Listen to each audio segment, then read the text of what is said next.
Meanwhile, we kicked off our special series called the Unicorn Health Check. This with the aim to create a report card of our most valued startups, delving deep into what's working and what's not. Today, we're going to look at India's logistics startup. Aishwarya Anand is here with the health check. Aishwarya, over to you.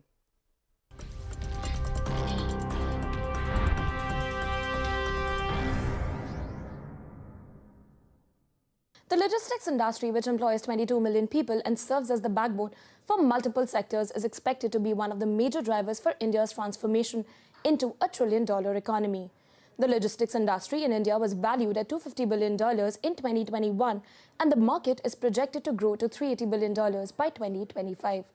However, it is important to note that the logistics ecosystem in India is still grappling with various challenges, including high costs, heavily intermediated returns, and others. As a low-income economy, India is ranked 44th in the Logistics Performance Index. This is as per the World Bank.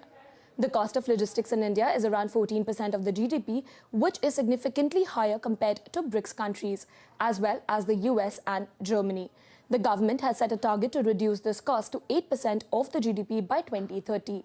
E-commerce, retail, FMCG and pharmaceutical companies have been the biggest growth drivers for the logistics sector. The pandemic has also caused a significant increase in demand for express delivery services in India, which is a highly fragmented market with 75% of the players in the organized space. As per Redseer, the last-mile delivery segment is expected to grow into a profitable $6 billion market by 2024.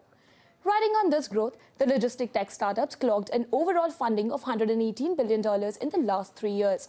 So let's take a look at the financial health at some of these unicorns in this space. Delhivery, which went public in 2022, was the first Indian logistics company to enter the Unicorn Club in 2019.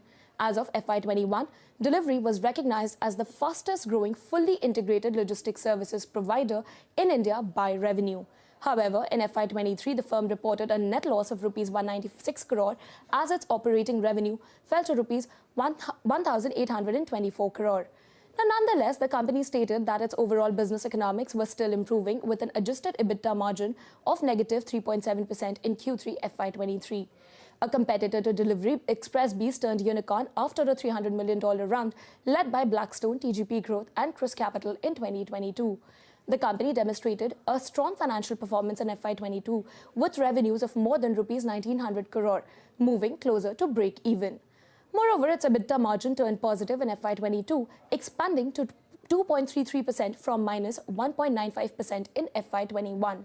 In 2022, Kirana-focused B2B e-commerce platform Elastic Run became the fifth startup to join the billion-dollar club and is currently valued at $1.4 billion. The SoftBank Bank startup Elastic Run has reported a widened loss of Rs 373 crore in FY22, attributed to a sharp rise in the cost of procuring goods and employee benefits expenses.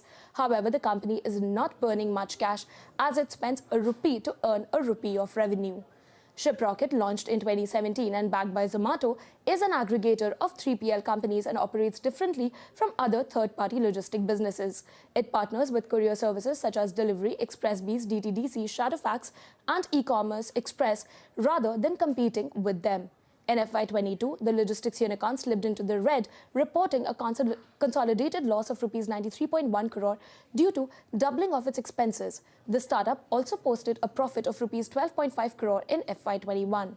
Rivigo, founded in 2014, disrupted the trucking industry with its unique relay trucking model where drivers switch trucks at predetermined pit stops to reduce transit time and driver fatigue.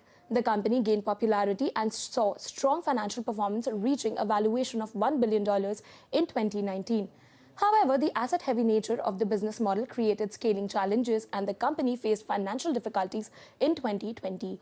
In FY21, its total revenue was Rs 634 crore and the B2B Express business constituted Rs 295 crore of that. It also posted a loss of Rs 320 crore in FY21. Meanwhile, in 2022, it sold its B2B Express business to Mahindra Logistics at a valuation which was less than 1x multiple of its revenue. BlackBuck, that directly competes with Rivigo, claims to drive more than 90% of market share of all online trucking activity. The company saw its losses increase by about 18% year-on-year to Rs 285 crore in FY22. High costs pushed up the company's expenses by about 2% to Rs 1,154 crore. the company's financials indicate that it is yet to return to its pre-COVID levels. Well, that's where India's logistics industry stands currently. Now, with initiatives such as PM Gati Shakti, ONDC and the National Logistics Policy, India hopes to move up to position 25 on the Logistics Performance Index. Aishwarya, thanks very much for taking us through that report card on India's logistics sector. But on that note, we're going to wrap up this edition of Startup Street. Thank you very much for watching.